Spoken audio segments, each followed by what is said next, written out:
Good evening guys, good evening. आप सबों का लर्नर्स पॉइंट के इस यूट्यूब चैनल पे स्वागत है। जैसे कि हम लोग लगातार कुछ दिनों से वोकैब सेशन को लेकर के कंटिन्यू हैं, इसके ऊपर लगातार आपको हम प्रोवाइड करते रहे हैं। तो इसी कंटेंट को आगे बढ़ाते हुए आज के सेशन में हम लोग इडियम से रिलेटेड जो कुछ भी देख रहे थे उसको कंटिन्यू करेंगे, आगे समझेंगे और आगे के इडियम्स के बारे में जानेंगे। आप सबों को इस सेशन को लेकर के काफ़ी आप लोग सपोर्ट कर रहे हैं और इसको शेयर भी कर रहे हैं। हम इस चीज को इस उम्मीद के साथ भी इसलिए भी बात कर रहे हैं क्योंकि आप सब बहुत ज्यादा कर रहे हैं सर। ठीक है,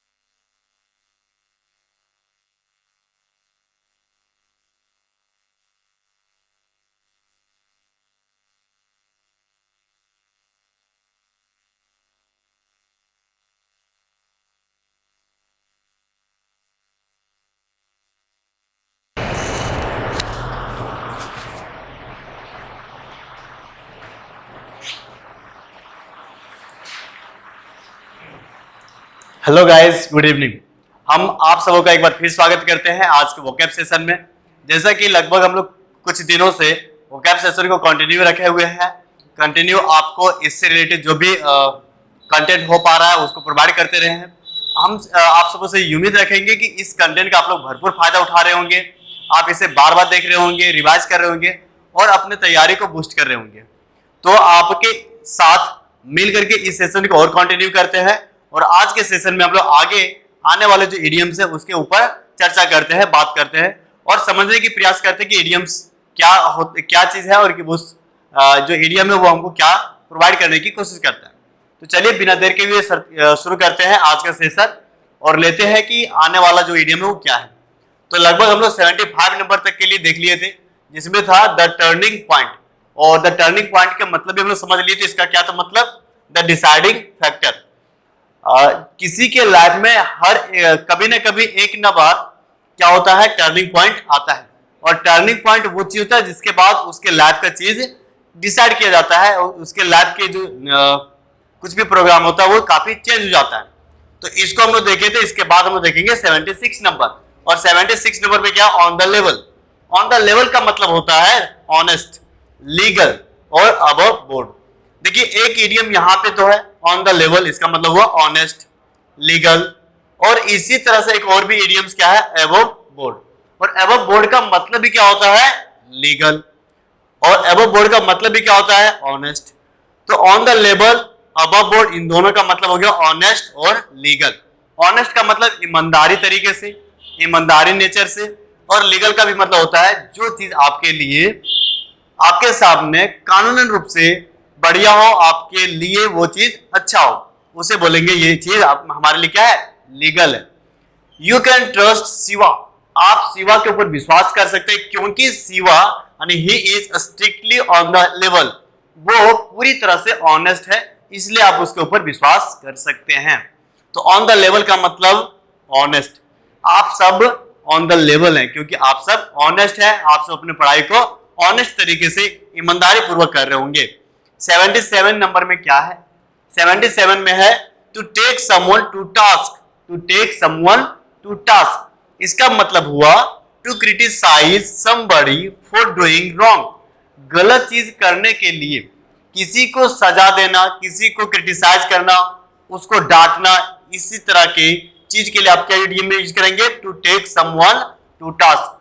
to take someone to task, इसका मतलब होता है कि किसी चीज को क्रिटिसाइज करना, उसको बड़ा बुरा भला कहना, क्या हो गया, to take someone to task. जैसे the teacher took Salu to task for her misbehaviour.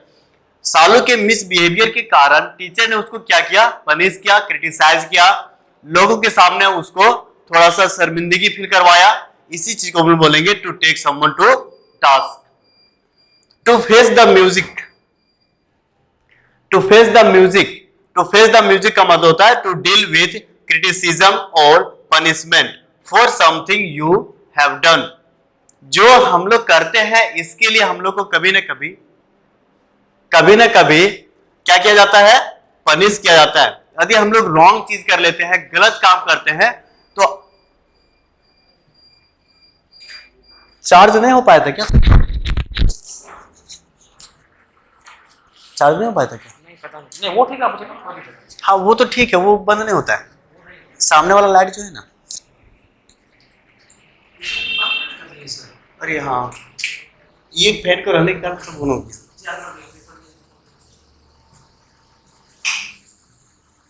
फिर से कर लेते हैं, ज्यादा नहीं पड़े थे, बस 2 ही पड़े थे।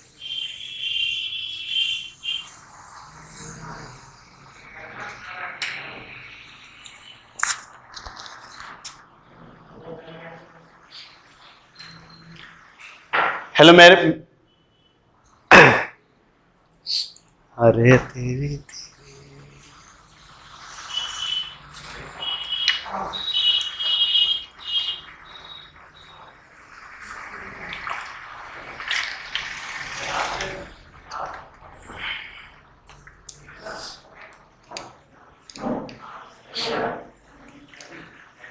Good evening students, welcome to our learner points channel. अरे यार गड़बड़ हो जाता है।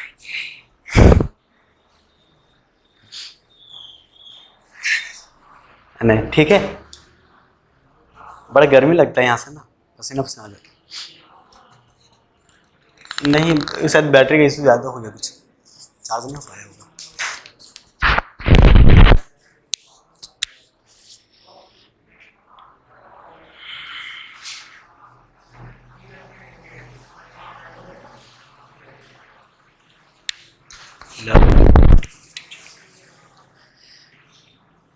गुड इवनिंग गाइस, कैसे हैं आप सब? आप सबों का आज फिर एक बार स्वागत करते हैं। आज के सेशन में जो हम लोग लगातार कुछ दिनों से वोकैब्स का सेशन कंटिन्यू रखे हुए हैं, उसी सेशन को कंटिन्यू रखते हुए आज फिर से आपके सामने एक सेशन लेकर के आए हैं। तो आप सबों का फिर से स्वागत करते हैं आज के सेशन में, और बढ़ते हैं आगे के इडियम्स की ओर और समझते हैं कि आगे के इडियम्स आपको क्या चीज बताने की कोशिश कर रहा है। तो जैसा कि हम लोग लास्ट क्लास में 75 नंबर तक देख लिए थे, जो था द टर्निंग पॉइंट, और इसका मतलब हम लोग समझ भी लिए थे क्या था, द डिसाइडिंग फैक्टर। हर आदमी के लाइफ में एक समय टर्निंग पॉइंट आता है, डिसाइडिंग फैक्टर आता है, जहां के बाद उसकी लाइफ में बहुत बड़ी चेंजेस, बहुत कुछ चेंज हो जाता है। तो उस पॉइंट को हमने देखा था क्या, द टर्निंग पॉइंट के रूप में। आज हम लोग 76 नंबर देखेंगे, और इसमें क्या है, on the level. On the level का मतलब होता है ऑनेस्ट, ईमानदार, लीगल, जो कानूनन रूप से लीगल हो, ठीक है। और फिर क्या होता है, अबव बोर्ड, जो आपके सामने ऑनेस्ट हो। अबव बोर्ड का एक ये भी इडियम के जैसा यूज किया जाता है, और एक ऑन द लेवल, और दो अलग अलग इडियम्स का सेम मतलब क्या होता है, ऑनेस्ट, ईमानदार।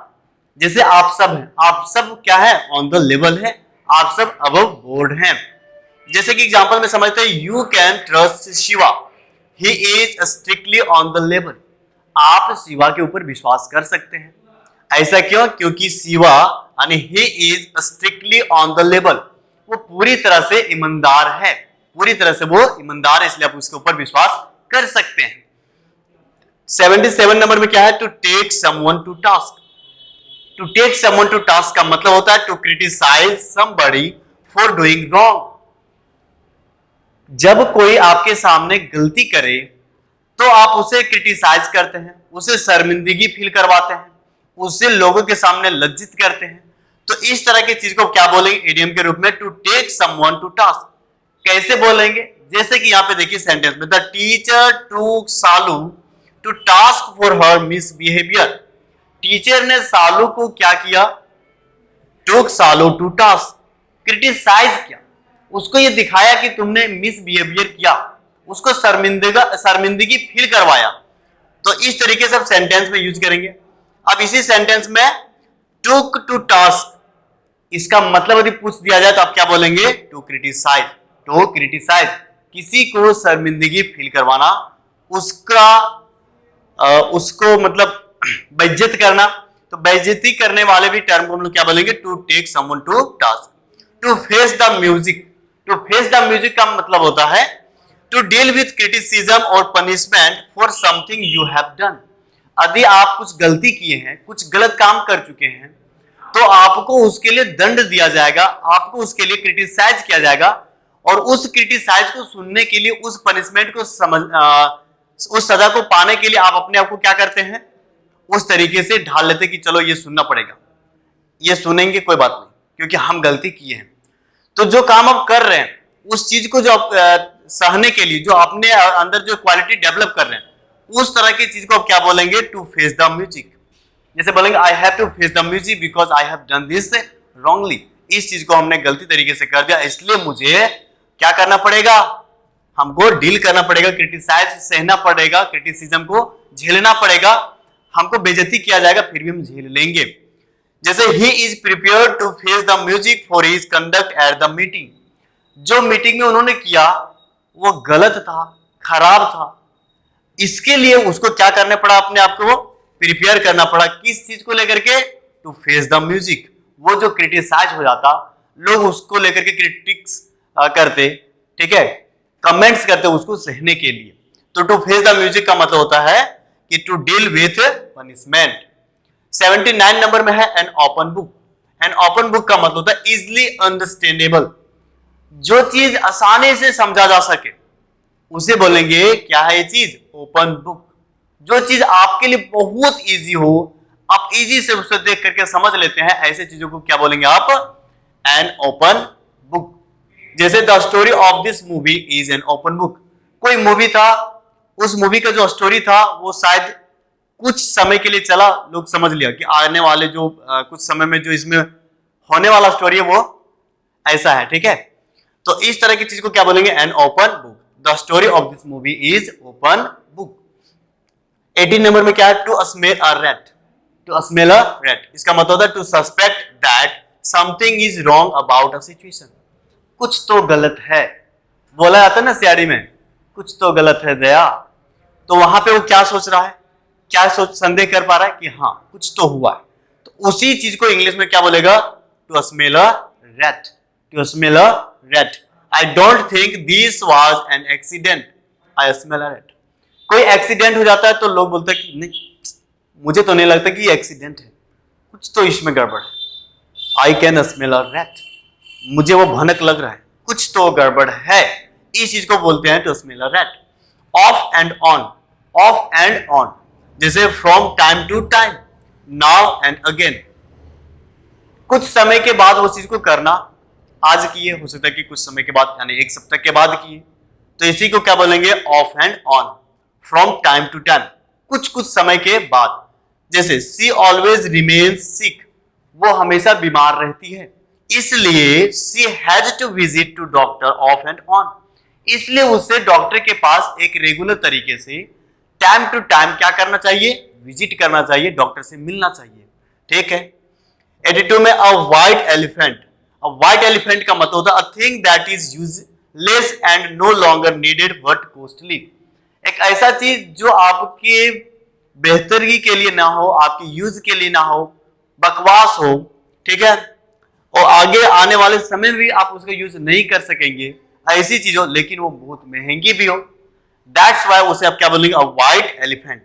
अ व्हाइट एलिफेंट, जो चीज आपके यूज में भी ना हो और वो चीज आपके लिए महंगा भी हो। The new office block became an excessive white elephant. जैसे कि जो न्यू ऑफिस ब्लॉक तैयार किया गया वो इसके लिए क्या साबित हो गया? White elephant. वो बहुत ज्यादा यूज के लिए भी नहीं था, साथ में बहुत महंगा भी पड़ गया। तो जो चीज आपके लिए काम का ना हो, खराब हो आपके लिए, और साथ में उसके लिए आपको ज्यादा पैसे भी देना पड़े, तो आप उसे क्या बोलेंगे? A white elephant. A white elephant. Fair and square, इसका मतलब होता है honest and according to the rules. Rules के अकॉर्डिंग और ईमानदार तरीके से, ईमानदारी तरीके से। He is fair and square in his dealing.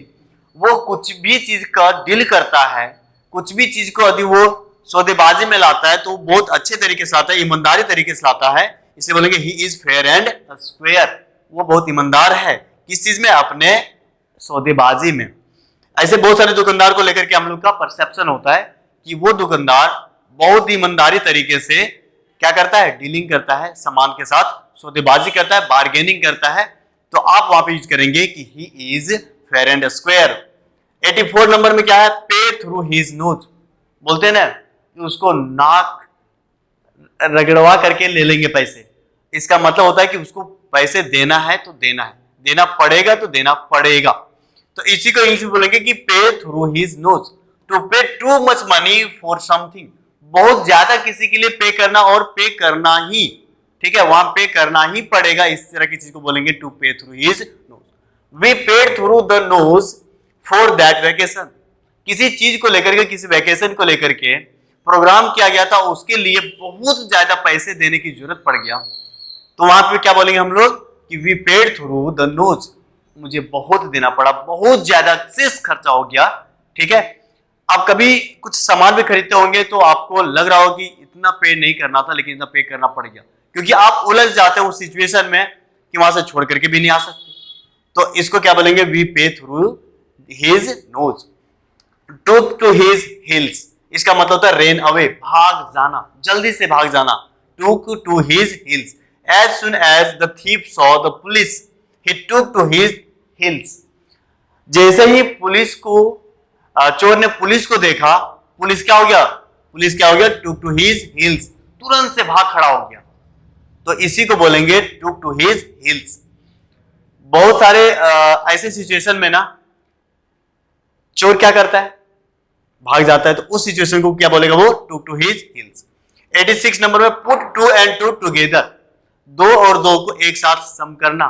इसका मतलब ये है कि to guess the truth from what you see और रीजन लॉजिकली। जैसे he is inclined to put two and two together, जब कभी भी किसी सिचुएशन को लेकर के कोई ये गेस करता है कि ऐसा हो सकता है, लॉजिक लगा करके वो गेस करता है कि ऐसा हो सकता है, तो वो क्या करने की कोशिश कर रहा है? कड़ी से कड़ी मिलाने की कोशिश कर रहा है। पुलिस लोग इसका बहुत ज्यादा यूज करता है। जैसे कि कुछ ऐसा क्राइम हो गया है तो वहां पे वो क्या करने की कोशिश करता है, ऐसे हुआ तो ये हुआ होगा, ठीक है। यदि यहाँ पे डेस्क वगैरह सब गिरा हुआ है, दैट मीन्स कि यहाँ पे हड़बड़ी हुआ होगा, दौड़ा, ये होते ना भागदौड़ हुआ होगा।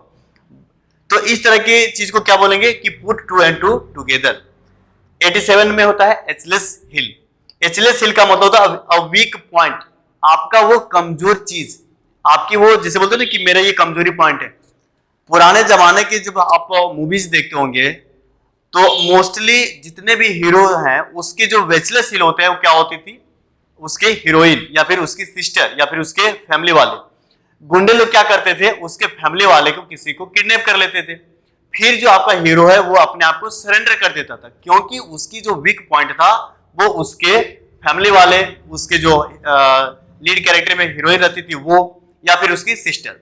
तो यहाँ पे अब क्या बोलेंगे कि उसकी जो माता पिता या फिर उसके फैमिली वाले, उसके हीरोइन और उसके सिस्टर क्या है? एचलेस हिल, ठीक है। तो जैसे फियर फ्रॉम एग्जाम, और आप सबों के लिए और हम सबों के लिए क्या होता है कि जो एग्जाम का फियर होता है ना, वो हमारे लिए क्या एक साबित होता है? एचलेस हिल, वीक पॉइंट। जब भी आप कहीं पे जा रहे होंगे कि आज हम इतने दिन का यहाँ पे एक छुट्टी मनाएंगे, हॉलीडे एंजॉय करेंगे अपने हॉलीडे को, तुरंत से आपको एक मैसेज आ जाता है कि नहीं, आने वाले एक महीने के बाद आपका क्या होने वाला है? एग्जाम होने वाला है। उस डर के कारण आप वहां जाना छोड़ देते हैं, तो वो एग्जाम का फियर आपके लिए क्या बन गया? एचलेस हिल। क्या हो गया? एचलेस हिल। नेक्स्ट देखते हैं 88, अ dog in the manager. A dog in the manager, someone who keeps something that they do not want in order to prevent someone else from getting it। यहां पे ये क्या लिखा हुआ है, इसके मतलब आपको हमको समझाना है, क्योंकि अ डॉग इन द मैनेजर हम पहले वाले जो सेशन लिए हैं उसमें इसके ऊपर बात किए हैं। तो आई थिंक थोड़ा सा इस वाले सेंटेंस को आप समझने की कोशिश कीजिए और मुझे बताइए कि अ डॉग इन द मैनेजर का क्या मतलब है और यहां लिखे एग्जाम्पल में क्या मतलब है। जैसे एक एग्जाम्पल हम पढ़ भी देते हैं, I think mister Rajpreet is very soft hearted but he turn out to be a dog in the manager. तो आप मुझे जरा बताने की कोशिश करेंगे, कमेंट करेंगे। 89 नंबर में क्या है? The dog's blocks. The dog blocks का मतलब होता है रूड फ्रेज फॉर समथिंग और someone that you think is extremely good. जैसे होता है ना कि कोई चीज अच्छा है लेकिन आप उसके लिए एक रूड तरीके से बोलते हैं, हाँ अच्छा है, बहुत अच्छा है, तो उसके लिए आप क्या यूज करेंगे? The dog's bollocks. जैसे this song is the dog's bollocks. अच्छा सॉन्ग है गाना, ठीक है, गाना कैसा है? अच्छा है, बहुत बढ़िया है, लेकिन आप रूड तरीके से। क्यों? क्योंकि हो सकता है कि आपने भी एक गाना गाया हो और आपके गाने के कंपेयर में ये गाना अच्छा आ गया, ठीक है, बहुत अच्छा हुआ, बहुत अच्छा से काम किया, तो आप इसके लिए कैसा आप बात करेंगे? थोड़ा सा रूड तरीके से। और चूंकि ये अच्छा भी है, एक्सट्रीमली गुड भी है, तो आप क्या यूज करेंगे? The dog's blocks. 19 नंबर में क्या? Dressed up like a dog's dinner. मतलब वेयरिंग वेरी फॉर्मल और decorative cloth in a way that attracts attention. ऐसे कपड़े पहन लेना, ऐसे तरीके से आप अपने आप को ड्रेसअप कर लेना कि आप एक सेंटर ऑफ अट्रैक्शन बन जाए, एक साइनोसियोर बन जाए, हर कोई आप ही को देखे। तो आप क्या करे हुए हैं? Dressed up like a dog's dinner. आप एक डॉग्स डिनर के रूप में सजे धजे हुए हैं। जैसे whenever she goes towards market she dresses up like a dog's dinner. जब कभी भी वो मार्केट की तरफ जाती है, ऐसे पहन लेती है वो कपड़ा जैसे हर कोई उसी को देखता है, उसी को निहारता है। तो यहाँ पे जो उन्होंने ड्रेसअप किया, कैसे किया? एक अट्रैक्टिव तरीके से, और इसलिए हम लोग यहाँ पे क्या यूज किया? Dresses up like a dog's dinner. Dresses up like a dog's dinner. तो जब कभी भी आप ऐसे पहने, आपके दोस्त ऐसे पहने, तो आप उसे इस तरह के इडियम्स का कमेंट कर सकते हैं कि you have dressed up like a dog's dinner. आपने ऐसा कपड़ा पहन लिया है जैसे डॉग्स डिनर में पहनते हैं। 91 में हो गया go to the dogs. Go to the dogs का मतलब होता है गो टू हिल, ठीक है, चले जाओ, एकदम से उसे बोलते हैं ना, नरक में चले जाओ। Becoming very much less successful, एकदम से लेस सक्सेसफुल होना, इसी को बोलेंगे go to the dogs. Then it was in the past, past से भी बदतर चले हो जाना, ठीक है, अभी जो स्थिति में है, इससे पहले जो स्थिति में थे उससे भी खराब स्थिति में चले जाना, इसको बोलेंगे गो टू द डॉग्स। वही बोलता है ना कि एक व्यक्ति जिसका नाम था चार गया था 6 बनने के लिए, लेकिन क्या बन के आ गया? ये 2। तो देखिए, जो अपना स्थिति था इसका 4 का, इससे ये बढ़ने की कोशिश किया, लेकिन इससे और ये घट करके आ गया। तो ऐसी स्थिति को क्या बोलेंगे? Go to the dogs. इसी को बोलते हैं कि चौबे गया 26 बनने और दुबे बन के आए। Now UNO is going to the dogs.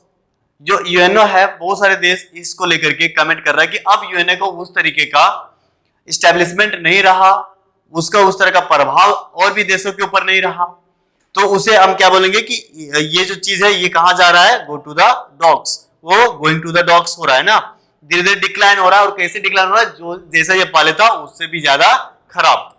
Next है डॉग ईट डॉग। इसका मतलब है situation in which competitors are willing to harm each other in order to be successful. Dog eat dog का मतलब होता है कि जो कॉम्पिटिटर्स है एक दूसरे को लेकर के इस तरीके से बिहेव कर रहा है जैसे कि हम उसको तुरंत से हरा दें और हम उससे आगे चले जाए, बहुत आगे चले जाए।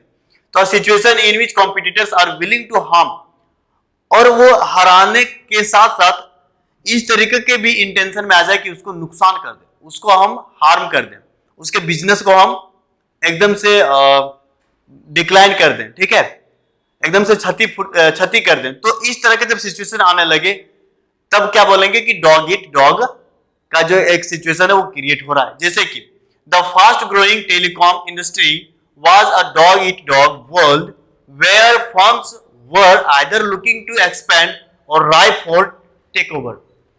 जो फास्ट ग्रोइंग टेलीकॉम सेक्टर है वहां पे आजकल बहुत ज्यादा कंपटीशन बढ़ गया है। जो अलग अलग कंपनीज हैं वो एक दूसरे को फूटी आंख नहीं भा रहे हैं, तो उस वक्त आप क्या बोलेंगे कि डॉग इट डॉग।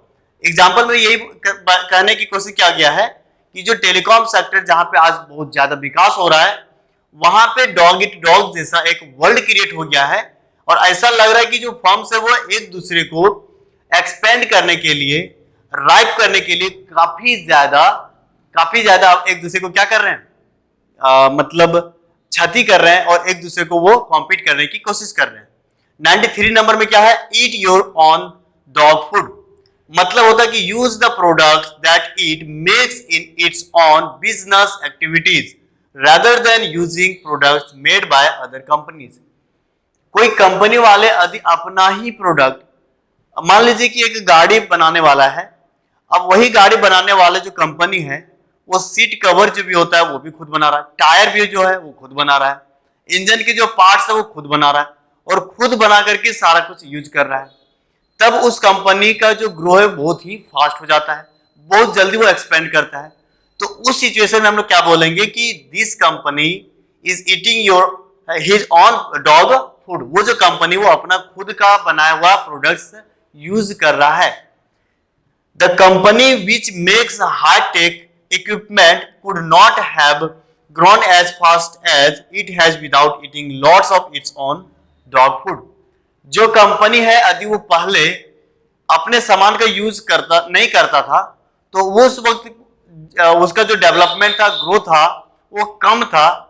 जब वो अपना खुद का यूज तैयार किया हुआ प्रोडक्ट्स यूज करने लगा तब, यानी एक कंपनी है और अपना खुद का प्रोडक्ट तैयार कर रहा है, खुद को वो यूज में ला रहा है और खुद से फिर वो एक्सपेंड कर रहा है, तो वो जाकर के क्या होता है, बहुत ज्यादा ग्रो करता है। तो इस सिचुएशन को क्या बोलेंगे, ईट और ऑन डॉग फूड, अपने बिजनेस में अपने ही सामान का यूज करना। दैट डॉग वॉन्ट हंट, इसका मतलब होता है कि use to say that a plan will fail, जब कभी किसी भी तरह के पॉलिसी प्लान काम करने को ना हो, ऐसा लगे कि वो प्लान खत्म हो सकता है, वो काम नहीं कर पाएगा, तो उसके लिए हम लोग क्या बोलेंगे कि दैट डॉग वॉन्ट हंट। जैसे कि the state government had made a new policy of 60-40, Jharkhand से रिलेटेड एक ये सेंटेंस है। झारखंड के गवर्नमेंट ने एक न्यू पॉलिसी तैयार किया जो है 60-40, और ये पॉलिसी ऐसा लग रहा है कि काम में नहीं आ सकता है, ये काम नहीं कर पाएगा, ये इसका मतलब एग्जीक्यूशन नहीं हो पाएगा, ये फेल कर जाएगा। तो इसके लिए हम लोग क्या बोलेंगे कि the state government had made a new policy of 60-40 but it seems that dog want Hunt, ऐसा लग रहा है कि ये काम नहीं कर पाएगा, ये फेल कर जाएगा। तो इस तरह की सिचुएशन के लिए आप यूज करेंगे इस तरह का इडियम। 95 में क्या है कि पुट ऑन द डॉग, इसका होता है to act as if you are more important than you are, ऐसे बिहेव करना जैसे कि आप इससे भी ज्यादा इंपॉर्टेंट हैं, इसी को क्या बोलेंगे, पुट ऑन द डॉग। जैसे political leaders always put on the dog in front of people, people के सामने जो पॉलिटिकल लीडर्स होते हैं वो कैसे बिहेव करते हैं, कैसे दिखाने की कोशिश करते हैं कि हम बहुत ज्यादा इंपॉर्टेंट है, और उतना वो होता नहीं है।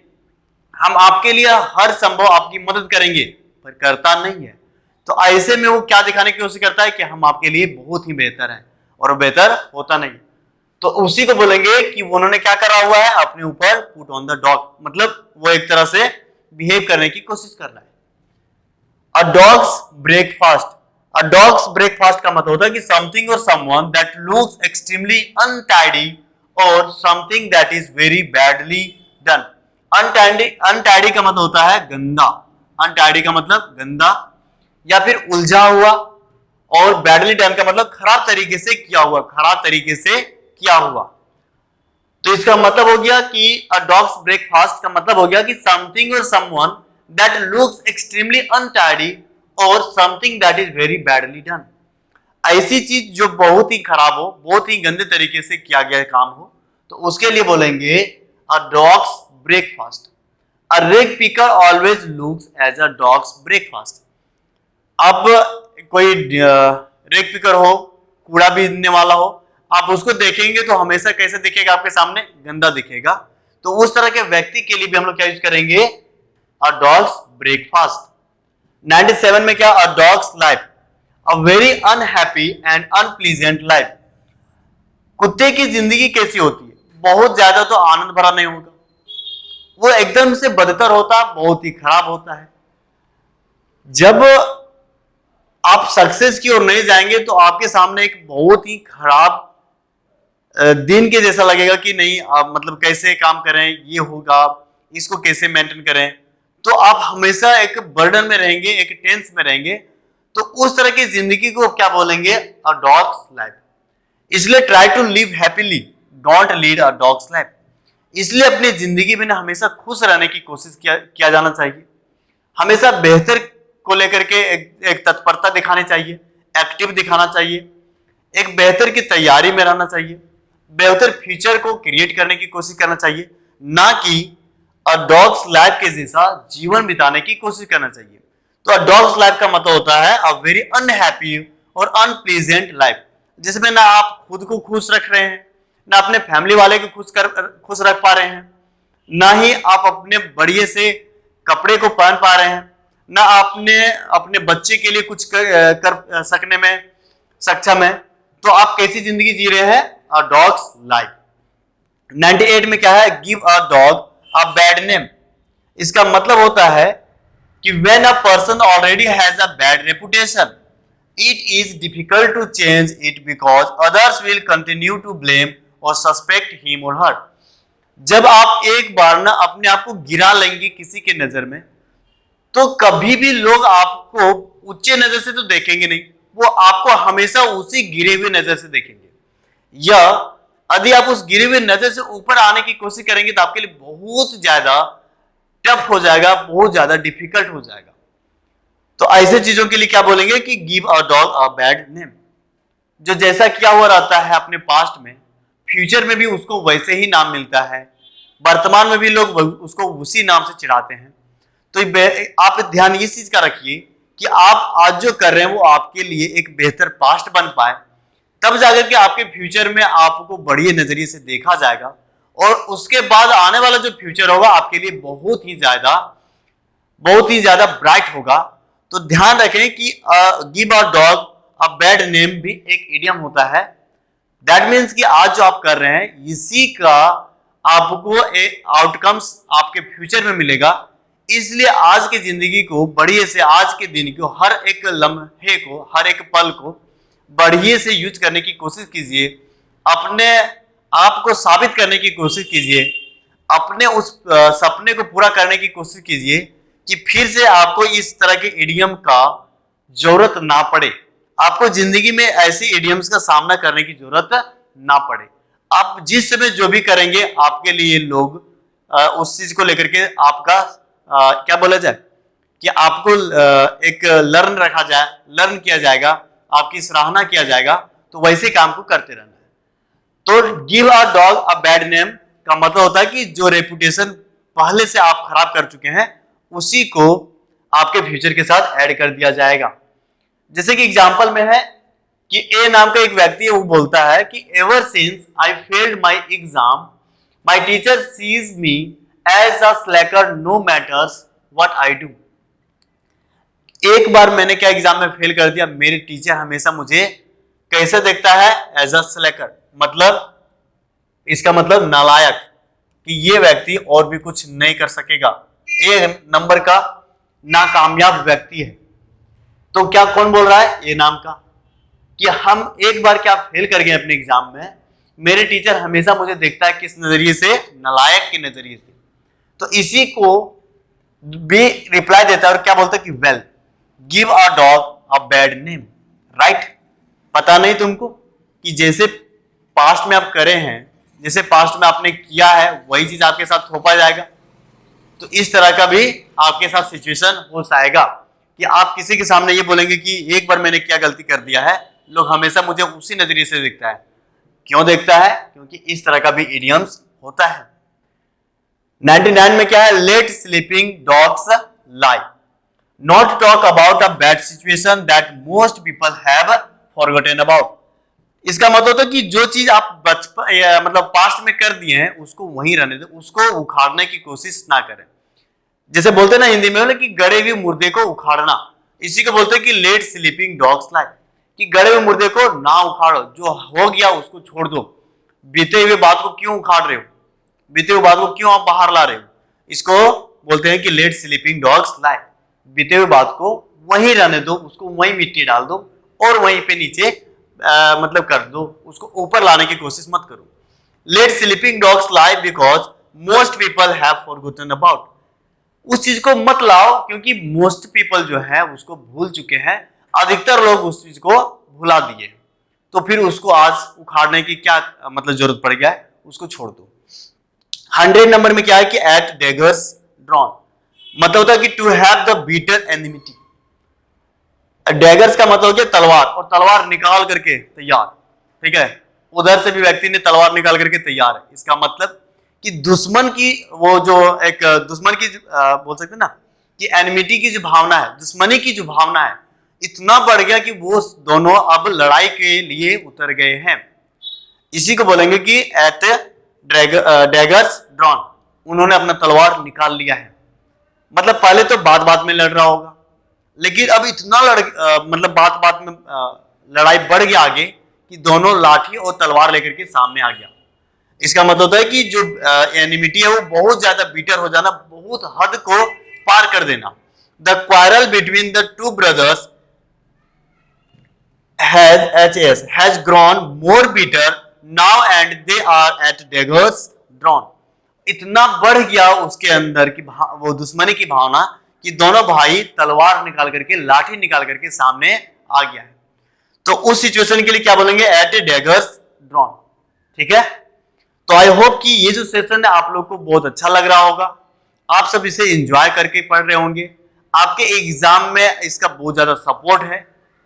तो इस सेशन को आपको कंटिन्यू रखना है, लगातार इसको देखते रहना है, अपना ध्यान भी रखना है, अपना ख्याल भी रखना है, अपनी सेहत का ख्याल रखिए और पढ़ते रहिए। और सेशन को लाइक शेयर भी कीजिए। यदि आप पहली बार इस चैनल से जुड़े हैं तो इसे सब्सक्राइब भी कर लीजिए, ताकि आने वाले दिनों में जो कुछ भी सेशन हम लोग प्रोवाइड कर पाएंगे वो आपको तुरंत से मिल पाएगा। तो आज इन सब चीजों के साथ हम विदा कर लेते हैं और फिर से मिलेंगे कल। तो अपना ख्याल रखिएगा। चलिए बाय।